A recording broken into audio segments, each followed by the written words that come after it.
Hello, everyone. I hope you are doing well today. And my lovely co-hosts are going to help admit people as they come in.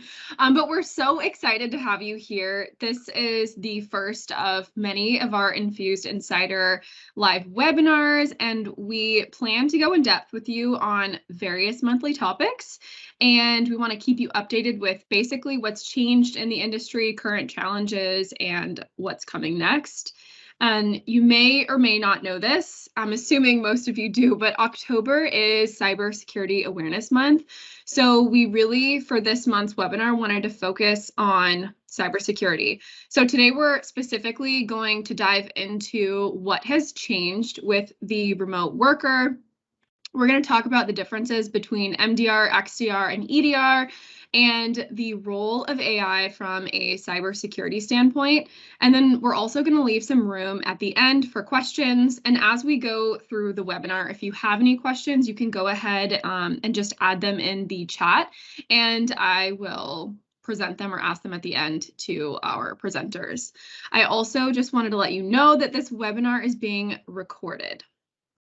And now I'm going to introduce my lovely co-hosts, who I'm sure so many of you already know. So we've got Jeffrey Wilhelm. He is the Chief Executive Officer here at Infused Innovations. We've got Philip Magnuszewski, who is the Chief Innovation Officer at Infused Innovations, and Mike Miller, who's our Senior Engineer here at Infused Innovations. So first, we are going to start with what has changed in the industry over the past year, which most of us know is the understanding of what work life looks like as it's morphed from that standard 9 to 5 working in the office that so many of us have experienced to a more hybrid or remote flexible framework, which really prioritizes employee value over time spent behind the computer. And we've seen a lot of exciting benefits from this new concept of work, but we've also seen that there's a lot of cybersecurity risk that has skyrocketed from that. So Jeff, I'm going to have you kick this off. Can you talk to us about why the remote worker comes with this added consequence of increased cybersecurity risk? Sure. Thank you, Melissa. And yeah, so, the last year or two almost at this point, has sort of introduced a lot of organizations to a changed work model, right? We've sort of called this the year of modern work and security. It's because a lot of organizations have had to reconcile their organizational security model with how to be successful having staff remote, right? So, whether an organization had sort of planned in advance for staff to be sort of hybrid or remote, or whether COVID sort of accelerated that process or forced that process, all organizations have had to sort of try to understand where they fit and what their security model is around hybrid work. I think it's important to understand that there's obviously important elements of productivity that go into this sort of conversation. Of course, elements of security that go into the conversation. And there's sort of this gradient between those two, right? That it's really easy to have, or at least an organization to have the mindset of, well, productivity of our staff is the most important thing. But there's also that sort of rubber meets the road moment of, where do we fall trying to make people productive, but still enforce sort of modern security controls, right? I want somebody to be able to access this document from their couch or their kitchen table, but I also want to make sure that this intellectual property of my business is, protected or appropriately protected. And sort of where do you fall on that spectrum? And every organization is a little bit different. I mean, there isn't one, a one size fits all answer, right? So an organization that has to be HIPAA compliant is obviously going to have some different controls than an organization that, that doesn't, for example. But it doesn't mean there aren't minimum standards, so to speak, for any organization of any size. You want to sort of enforce, proper controls around what a user can and can't do, what they might be able to do with your data, all that kind of stuff. So, So sort of bring it back, really the last year or two have been around organizations finding their footing a little bit in that changing landscape. What's allowed, what's not, what is the impact, what's the user experience, what's the downside of this, and how do we sort of use this as a springboard for making the organization better, right? Better for the staff, better for our customers. Organizations that have embraced this changing model of modern work have been able to leverage it to say, all right, my staff can be effective and secure remotely. How do I then leverage that sort of improved workflow or improved automation or improved productivity or collaboration? How do I leverage that into something that's better? How do I springboard within my industry or amongst my sort of corporate peers? So I think it's presented a really interesting opportunity for a lot of organizations, once they've sort of reconciled with what does it mean for my organization. Phil, you and I have talked about this a lot. I think we've done some podcasts about it too with Melissa. And I know Stephen on our side did a podcast really recently with Melissa about sort of the new normal and changing work and, the great resignation and all the things we see in the media around this recently. But Phil, I didn't know if you had anything you wanted to add sort of on how, you've seen organizations react to this. I know you work with some of our larger customers, and I don't know what your perspective is on it. Yeah, I agree with a number of things that you'd said, that there's no one size fits all, right? Every organization is going to be a little bit different. Every organization has dealt with the pandemic differently as well. A lot of organizations have gone fully virtual. Some have a hybrid model as well, but some are in highly regulated industries, right? Which adds a whole nother layer of complexity to kind of what the requirements need to be around this. But I think, again, I don't think there's a one size fits all for any of this stuff. So, but I think understanding that there are frameworks for organizations to kind of build against or work themselves towards, whether that's NIST, whether that's HIPAA compliance, whether that's some other regulations or things as well, or building out what we commonly refer to as zero trust security model. I think having an idea about what you're aiming towards to better protect your organization as people have gone remote. We talk about remote, but we also talk about digital transformation, right? And the ingestion or the infusion of new technologies into organizations, right? That now I'm not just dealing with remote workers, but I'm dealing maybe with IoT devices that are now connected to the internet and on my network, and now I have to secure those things too as well. So not only has the environment grown complicated for working remotely, but there's just a lot more things to be aware and cognizant of. Yeah, you touched on zero trust. I think that's important, and I'll maybe spend just one minute on it. But yeah, it's funny because so many organizations say I need to align myself to this regulatory framework, right? Because they're beholden to that, right? Legally, they have to do that. But there's a lot of organizations that don't operate in regulated spaces, and they sort of say, well, what about us? How do we make sure we're secure? How do we make sure our staff can work effectively and productively? But we don't want a data breach, right? It's bad for us. Just because we're not in a regulated industry doesn't mean we don't care about that. Right. And that's one of the things I really like about sort of the zero trust framework is, it sort of gives you this posture as an organization to say, like, the days of everybody going to the office and being behind a firewall and having antivirus on their computers, right? Those days do not exist anymore. They haven't really for a couple of years, but it's really become front and center with people working from anywhere, from home, from coffee shops, et cetera. So that zero trust model, I think, is really interesting because it effectively makes the firewall that I mentioned a minute ago, the user, the identity of the user, and the machine that the user is working in, and the data the user is accessing at that moment. So it's this real-time access, control model where you can sort of build these policies, conditional access rules, things like that basically challenge in real time, like, is this user in the place they are, on the device they're in, supposed to be accessing this? And does this make sense? Does this access make sense? Like, was the last time they used it 5 minutes ago and now they're 500 miles away? Like, how is that feasible, right? This real-time risk model. So yeah, the zero trust model that you mentioned is something that I find really a good place to start the conversation. Having accelerators around those so organizations can quickly adopt those, I think, is really important. Sure. Yeah, and along the topic of security and productivity, Mike, I'm just curious if you have any thoughts on that. Can you be productive while also maintaining great security at the same time?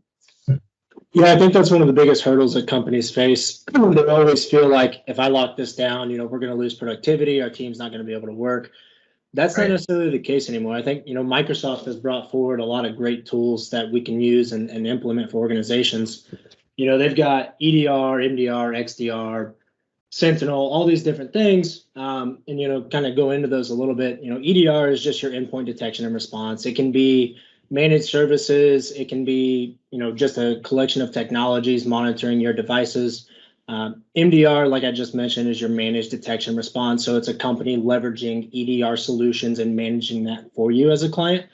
But then you've got XDR, and XDR stands for cross-domain detection and response, not to be confused with like extended, which some people confuse it with every now and then.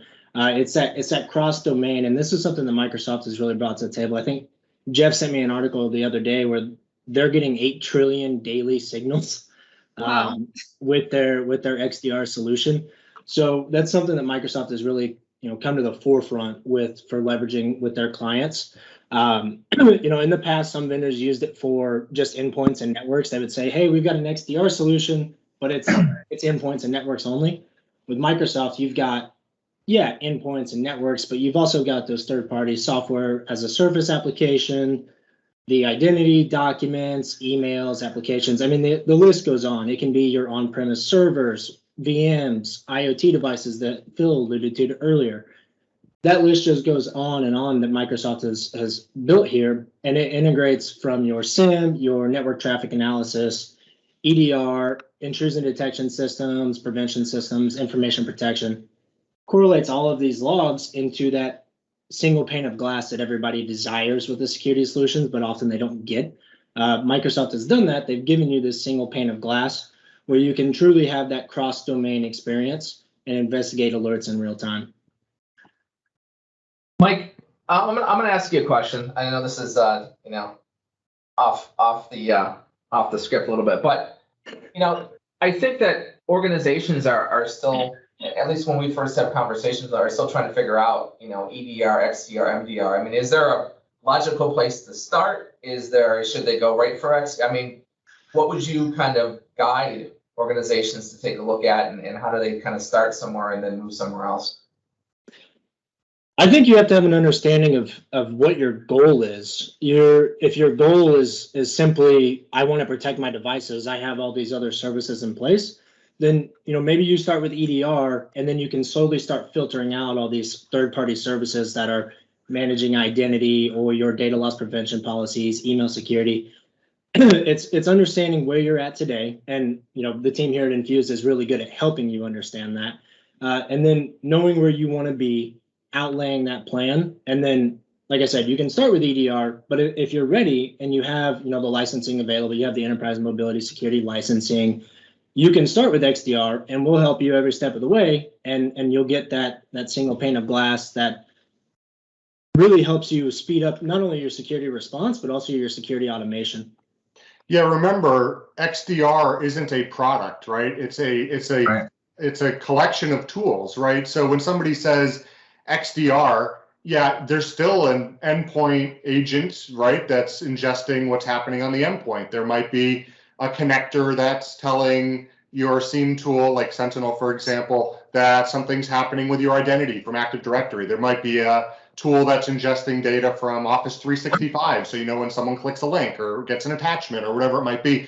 So it's not like you're choosing, it's EDR or it's XDR. You're basically saying, where am I starting the protection of my environment? How comprehensively, to Mike's point, am I trying to be in this? And for any organization that uses email or chat or Word or Excel or PowerPoint, or has users accessing Salesforce or ADP or whatever it might be, like, it just comes down to comprehensive collection of signals and telemetry, and then correlating those into a risk model for an organization. And again, different organizations have different risk models, right? It may be totally fine that your organization does something that another organization with some regulatory controls really can't do, and that's okay. But that sort of having the data ingested into a single pane of glass allows you to then get the most comprehensive picture of what's happening across your environment. And again, it's not just endpoints like Windows or Mac or Android or iOS,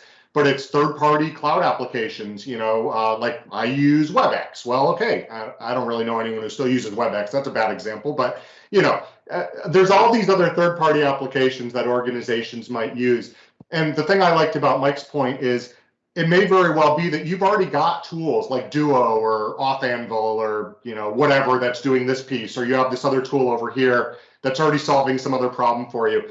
And that's okay. Like ingesting that data from those other tools into a single pane of glass is important, right?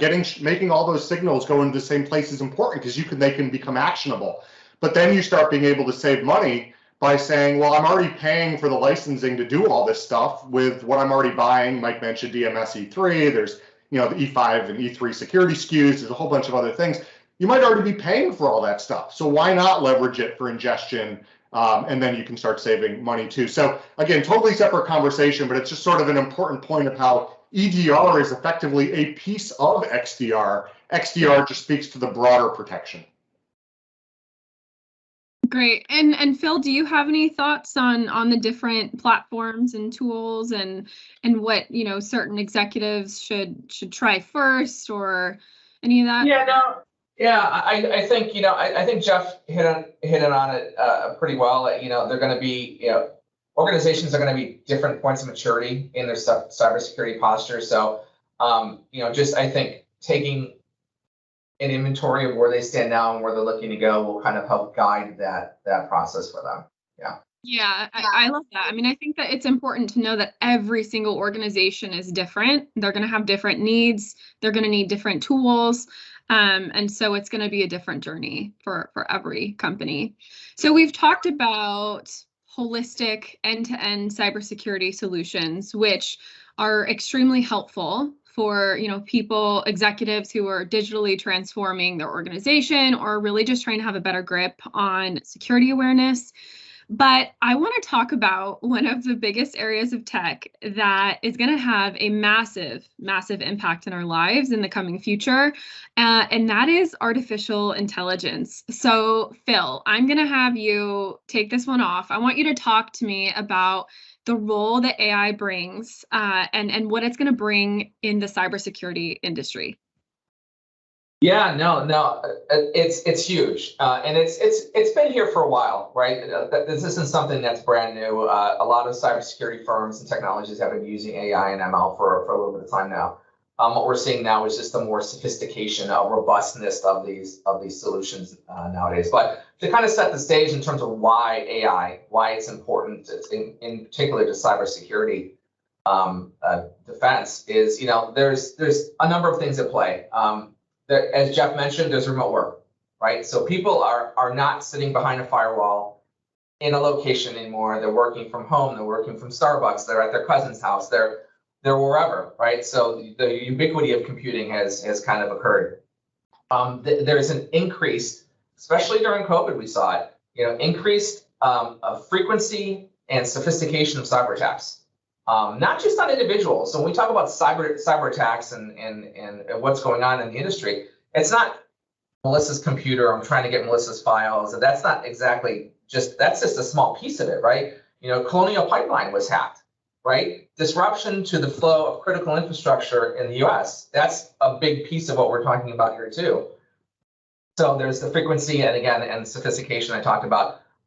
The exponential growth of things attached to the network. I mentioned IoT before. I mentioned, SCADA systems. At utility companies, and there's just a lot that is now because of serviceability and wanting to do real-time monitoring and preventive maintenance and those kind of things as well. All that stuff's connected, and all that stuff has to be protected now, right? So there's a bigger surface area for attack. Signal explosion. I think it was. Mike, who had mentioned Microsoft is ingesting 8 trillion signals a day from all of the operating system data that's being collected, attacks against the cloud environment, authentications against Azure Active Directory. I mean, they have one of the largest footprints in the world. So the sheer volume of data coming in makes it nearly impossible for a person or group of people to kind of filter through and understand what's going on. So you have that going through. And then one of the biggest things, non-technically related, is there's still a huge cybersecurity skills gap. People have kind of forgotten about all of that. There are still millions of unfilled cybersecurity positions here in the US alone. So even if an organization says, you know what, I want to get serious about cybersecurity, I want to go hire 2 or 3 cybersecurity guys, it's not like the guys are just sitting around looking for a gig, right? And they're expensive and it requires a significant investment. So when you take a look at all of those things that I mentioned, there's tremendous value that AI kind of brings to the table in each of those particular categories. Jeff, do you want to talk about a little bit maybe about data collection and kind of what your views are on that and where AI is helping in that space? Sure. Well, I'll also maybe start it with a quick comment on supply chain attacks, because I think that feeds into the conversation around data collection at scale. So for anyone who's on the phone and not familiar with a supply chain attack, it's when you go after, for example, a company that creates software that's used by 1,000 other companies or 10,000 other companies or whatever it might be, because you know that if you can disrupt the delivery of secure services from within that piece of software, you've now breached much more easily a much wider number of organizations. SolarWinds, for anyone who's familiar with that, is a good example of that, right? You get some malicious code or malicious update that SolarWinds, pushes out, or that companies pull from SolarWinds, and now you've got, your malicious code running inside, thousands of organizations that happen to use that product, right? And in fact, happen to use that product, and we're updating it effectively, right? Updating it from the vendor. So I think it's an important example of, it's when these attacks happen, you're talking about something that went from one point of compromise, one organization, SolarWinds, their update server, all the way pushed out to now 30,000 organizations or whatever it might be, now having all of this activity happening, right? And, threat actors trying to figure out what the top targets are to go after, all that kind of stuff. So when Phil talks about data collection at scale, and Mike uses the example of, say, 8 trillion signals a day, there is absolutely no way that a human could effectively look at 8 trillion signals a day. I mean, there's just no way. And the threat actors have amazing tools to make their jobs really effective, right? Doing network reconnaissance, probing for vulnerabilities, trying to find weak links in the environment, trying to send out, 1 billion spam emails a day to get one person to click, right? It's easy to do those things at scale. So if the bad guys, so to speak, if the bad guys are doing that stuff at scale, how do the good guys do that stuff at scale? And that's where machine learning comes in. It's about correlation of events, right? So you might see 10 really low risk alerts happening in your Exchange Online environment, right? Or you might see 10, low risk events happening against your identity infrastructure, or 20 low risk events happening against a file server or SharePoint or something like that. And individually, those might be somewhat meaningless, right? They might just feel like a bunch of low risk events. When you start to correlate that activity together and you start to see it's all coming from the same place, or it all has a similar risk signature, or it's this one account that just happens to be getting breach attempts against it all of a sudden, or whatever it might be.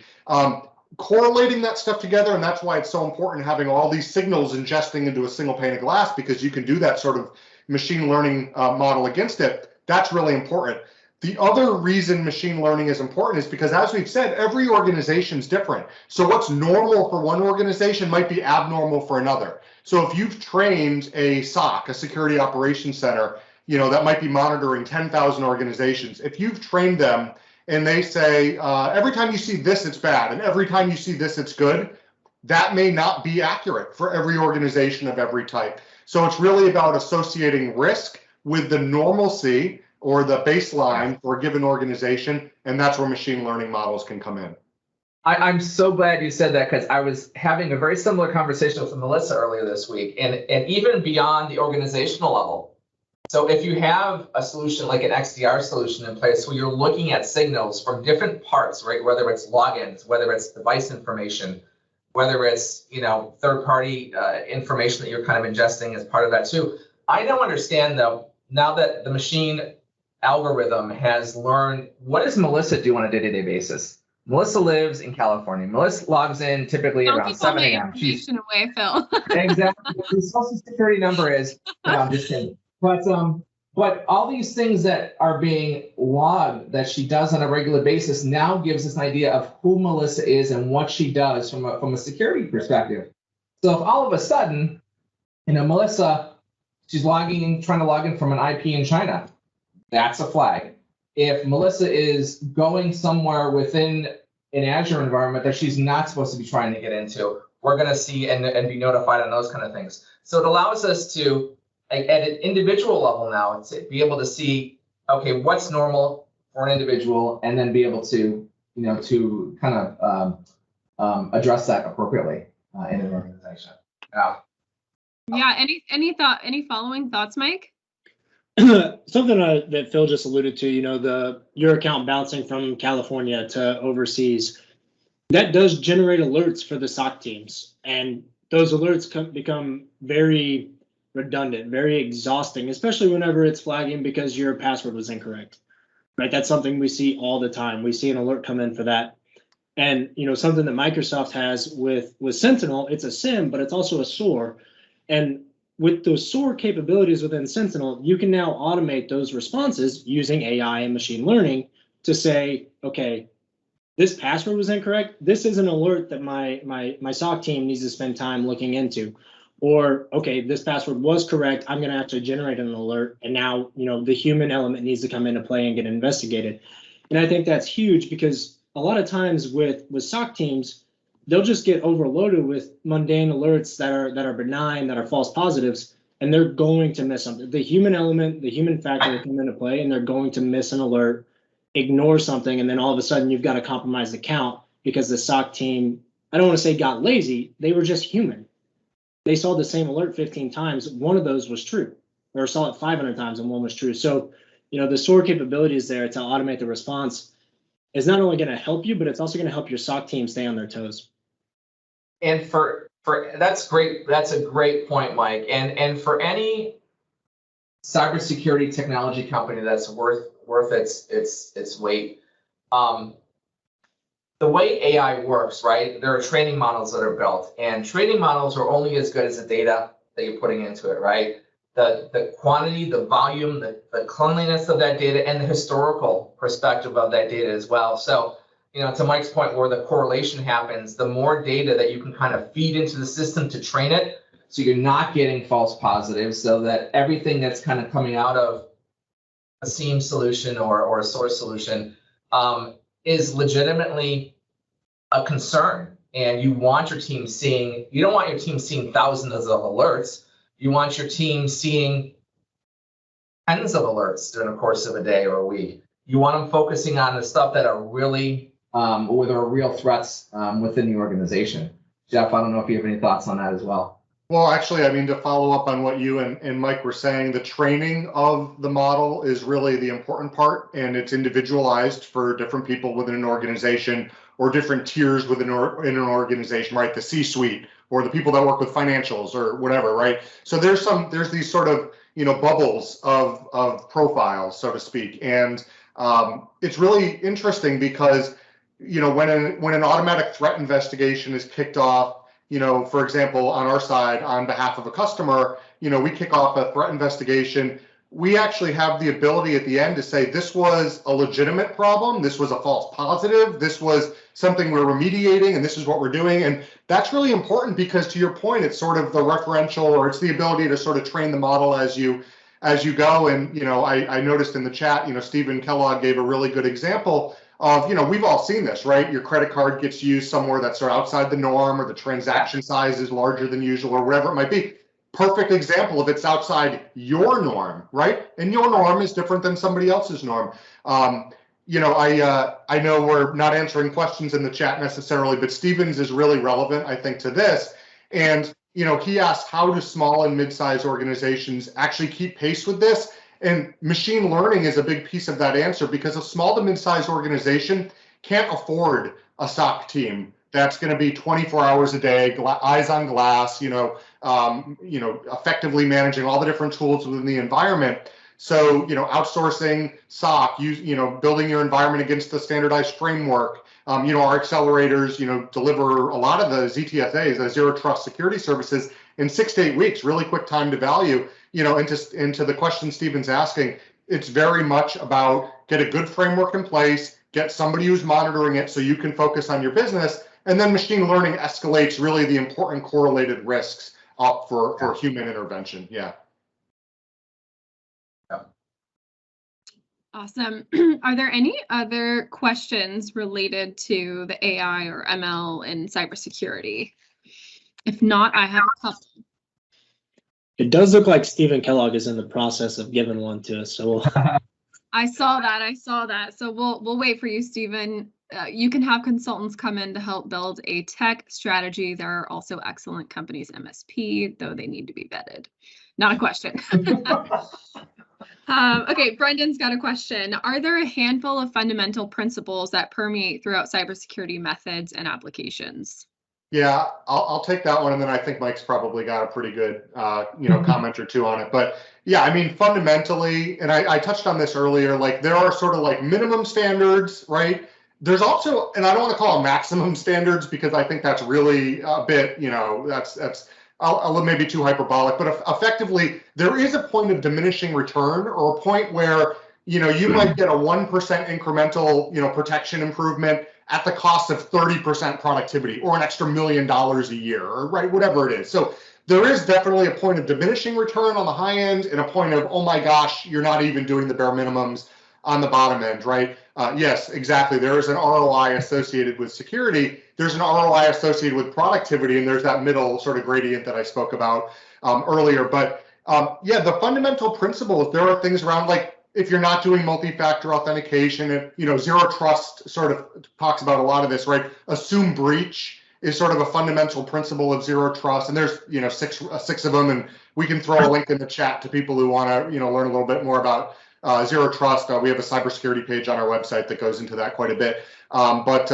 Yeah, no, Brennan, it's a good question, and it's not just that there's fundamental principles, but that the methods and applications, as you mentioned, sort of support those fundamental principles. We talk about the Microsoft stack quite a bit, not because it's the only one out there. It isn't. There are XDR solutions out there from other vendors, but from a comprehensive sort of single pane of glass, we like it because a lot of folks are using Active Directory on-prem. A lot of folks are using Windows 10 or Windows 11 machines. A lot of folks are using Office 365 or Exchange Online or Teams or SharePoint.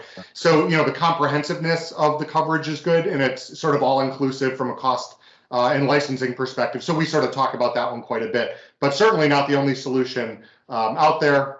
The most important thing is getting all of your signals ingested into a place where they can be analyzed comprehensively, right? Regardless of the tools that you're using. So, Mike, you have anything you want to add to Brennan's question, or did I touch on it?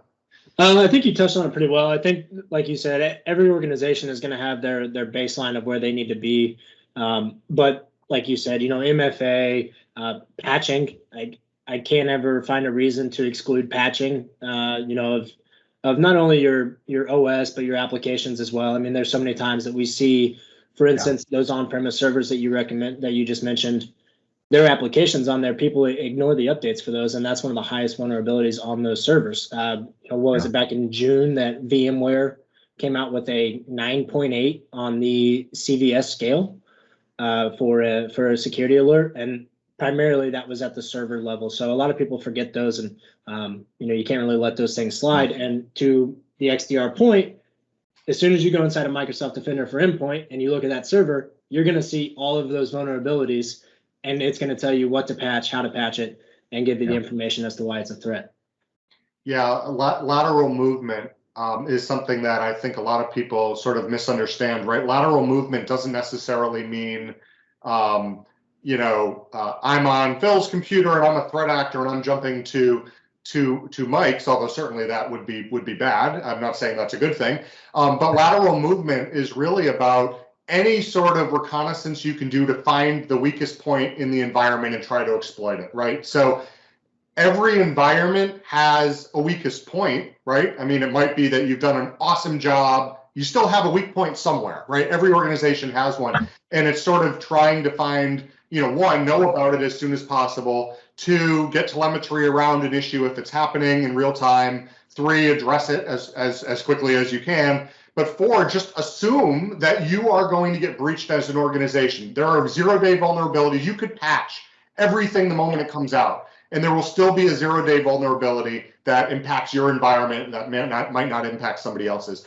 And I read I think it was a Verizon study that said a breached environment could have an attacker in it for, I think, 8 months undetected or something like that. I have to find the statistic, but it was something like that. And it's crazy because during 8 months, how much reconnaissance do you think they can do? 8 months? I mean, it's an incredible amount of reconnaissance, right? It's figuring out what accounts are privileged. It's figuring out what a normal course of action is for a user, who they communicate, what their signature looks like, and then trying to impersonate them and all that kind of stuff, right? So there's a lot that goes into it, and getting telemetry from as many places as possible means being more comprehensive about how you can protect your environment from those things. Yeah, absolutely. A question that we've gotten a couple times from some clients is, that while AI sounds like it is improving the ability to defend against these cyber attacks, aren't the AI models themselves a vector for an attack? So what does that look like, and what would that mean? Yeah, that's a great question, and it's a valid concern, and it's something that we have to continue to watch closely, especially the technology companies that have built these algorithms out and are pulling in these data. There's a concept called data poisoning that is out there, and it's really if a threat actor can figure out who owns the algorithm and understand kind of how it works, that there is the ability to feed it false information, right? And that's something that needs to be concerned, and it's important. It becomes an important governance policy with, how do you maintain integrity of those signals and data coming in? How do you maintain the integrity of your algorithm that you've built as well? So absolutely, that's the bad guys are going to be using that. They're using these technologies just as much as we are on a defensive side of things as well. I would say also, as an example of kind of what they're doing with it too. I mean, if you look at the concepts of phishing and spear phishing, right? So historically, but they send them to blast out emails, and some of them, when it's kind of like spaghetti against the wall, right? Some of it works, some of it doesn't, and they try to tweak the message and kind of see what's going to get the best results. The fact now, they could act like a marketer, right? Where I can go out and I can send billions of emails or millions of emails out. I can see what's working in real time and tweak the message, right? And resend things out. I know that maybe there's a current event in politics or in government or something that's of interest to people that I know if I tweak the message this way, my open rate or click rate goes from 1% to 10%. Yes. So they're using this just as much on the attack front as we're trying to use it on the back end to kind of defend it. And Jeff, I'm sure you have some thoughts on that as well. Well, yeah, I mean, the marketing aspect is always interesting because, yes, the same tactics that you would use to have an effective marketing campaign are the same tactics you might use to breach an organization. But even ignoring those for a second, there's also legitimate places in an organization that are just ripe vectors for attack. I mean, think about what a human resources manager might do as a normal course of action in their day-to-day job, right? They put out a job description, a role description, and what do they get? They get 500 emails from people who are interested in that job. And what are attached to those emails? Documents, right? And the HR department, literally their job is to vet these resumes so they can hire people. They're doing their job. It's not even like it was somebody accidentally clicking a link or accidentally opening a file and then realizing, oh, shoot, I made a mistake. It's literally their job, and a 0-day or some threat actor could easily, infect one of those documents and now have a foothold for at least for reconnaissance in an organization.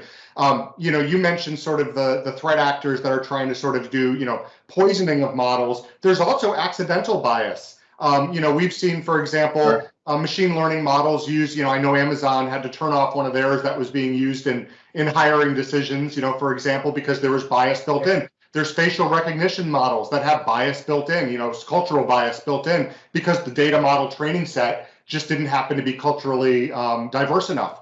So, there's accidental bias in machine learning models as well. That has to be a sort of a cognizant piece of everybody's thought process here. And then, we talk a lot about insider risk management, right? insider risk doesn't necessarily mean, Joe in accounting is on his last day downloading all the financials so he can sell them to the highest bidder. Insider risk could mean somebody just doing something accidentally or mistakenly within the organization, and being able to see, is what they're doing safe, not safe, outside the norm, inside the norm? How do you manage and message that, and how do you address it in real time? So yeah, I think that those are all really important things to keep in mind. I see. Oh, go ahead, Liz. I was going to say, before we get to Brian's question, I mean, that for me, that really brought up a personal question that I have. You talk about how there's accidental bias with, artificial intelligence and machine learning. Do you think that, there's this general argument that artificial intelligence could potentially take over jobs and take over roles? Do you think it'll ever get to a point where artificial intelligence or machine learning can completely do the job on its own? Or do you think inherently, because there's bias and because it's, a program, that that's just not possible? Well, we could probably have an entire hour webinar on that, which is a great topic. Yeah, let's do it next week. All right. So, well, I think generally AI or machine learning models right now tend to be somewhat singularly focused. So they're focused on solving a problem, doing a good job, hopefully, of solving a problem, but a problem. Yes, there's been a lot of work, and Microsoft has, for example, on some of the cognitive text analytics or some of the computer vision models and stuff like that. Again, they're trying to be a little broader, but they're still solving a problem or a small group of problems that are related to each other. So do I see a time, in the next maybe 5 years where they're just replacing people's jobs writ large? Probably not, but I think very focused and scoped things that are better suited for machines, like looking at 8 trillion signals a day, that's a better purpose for a machine anyway, right? There are some jobs that just, aren't great for humans to do. They're just mindless jobs where you might be prone to errors. A machine's going to do a better job at that. So I think the better question isn't, are machines replacing humans or are machine learning models replacing human jobs? It's, what are the right jobs for machine learning models to take, and where are the right places for humans to supplement that, to add sort of that cognitive element of, does this make sense, or is this normal, after the machine has maybe separated, 8 trillion signals into something manageable. Right. Okay, thanks, Jeff. Okay, we'll get to Brian's question. COVID also caused a rush to do things. So how do we balance between the rush to get something done versus getting the security right to start? AI models need to be trained, causing slowdowns as well. Mike, do you have any thoughts on that? Sorry, hit mute. The first thing I would say to that is security is never a rush. You never want to be in a sprint for security. Sprinting to the finish line for security, you're going to turn off services you don't want to. So always want to caution that. However, to his point of, the rush of, okay, we have to make all of these services live over the weekend because all of our employees are going home and we can't access the on-premise server. There's a process, and organizations, I think, have to be willing to accept that process and understand that slow is smooth and smooth is fast, right? You don't want to rush into a SharePoint move or a OneDrive move just because you think you have to be back to work first thing Monday morning. I'm not saying you don't, but I'm saying there's a way to go about it, and you filter out the important versus the I can do this next week. Yeah, absolutely. Jeff, Phil, any thoughts? Yeah, I would agree with that, and I know where Brian's coming from. We work with a lot of clients that because of COVID and what that did when initially the onset kind of came on with it, we're kind of forced to move to Teams, to move to a cloud-based service, to kind of do things that would have normally taken maybe 9 or 12 months even. They did it over the course of a few weeks, right? So they did it to try to keep the business running and operational and that kind of stuff. I would say that even if you've done that, there's never a bad time to go back and revisit your cybersecurity posture, your strategy. That should be done on an ongoing basis anyway. So if you're caught in a position where you did have to do that, no time like the present to go back and take a look. Did we enable MFA the right way? We're working with conditional access. Are we protecting the endpoints the way we should? Are we doing all those things that, again, given the right amount of time and strategy, we would have done? So I would say you can always go back and take a look at that stuff. But and if you've been caught like in that kind of position that Brian, I think, was referencing. Yeah, and I'll just add really quickly that while Brian's question was sort of focused on the security aspect, which is obviously a critically important thing to consider from the moment of any technology conversation, any business conversation, there's also sort of the reconciliation of, okay, now here we are as an organization, and maybe we did things in a bit of a rush, 18 months ago. How do we now add governance and lifecycle management and controls? And it's never a bad time to add additional, governance to a process, or add an approval to something that maybe you had democratized a bit early on, right? So if you rolled out teams in a way that said, all right, we're going to put some security controls in place, and maybe that means that in order to be effective, we're letting people create their own teams, just so they can start getting back to work quickly with their small groups. Okay, that is a fair statement, right? We had MFA in place. We felt like we were strongly authenticating their identity, but we allowed them to create some teams. I get it, right? We all tried to do what we thought was right, 18 months ago. Well, now you're faced with an organization 18 months later that has team sprawl. I'm using teams as an example, but extrapolate that out to really any tool within an organization where you democratize something, great. And now you're at this place where, oh my gosh, how do I get my arms back around it? How do I get some governance back around it? How do I do lifecycle management around this? How do I get approval controls in place? So there's a lot that's not just on the security side, because security, and I think Stephen mentioned this in the chat, security isn't just a one-time thing. It's a continual evaluation of posture. But there's also the governance side, which is adjacent to security. And there's the sort of approvals and workflow side, which is adjacent to security, right? But some of it touches more on workflow and automation and organizational posture and all that kind of stuff. So it is a large conversation to have. No organization should feel like they have all the answers, but they should avail themselves of great resources out there. And, there are companies that are trying to make approvals better and lifecycle management better and workflow better and automation better. Those tools exist, and they do have good security governance models around them too. Awesome. Great. Thank you, Jeff. It looks like we don't have any other last minute questions, so I'm going to go ahead and just close this out. Thank you so much to the presenters today, Jeff, Mike, Phil, and thank you to everyone who attended the cybersecurity webinar this month. I know I can speak for all of us when I say it is so great having you here. We appreciate your attendance. And we're just grateful to have these monthly webinars now where we can have this space to connect with you. Next month, we are going to be diving into the modern workplace. So we're really excited about that. Stay tuned for just some more details and information on that. We'll definitely send out an email. But in the meantime, we do appreciate you being here. And yeah, I hope you guys have a lovely day. Thanks, everybody. Thanks, everybody. So much. Thanks, everybody. Bye.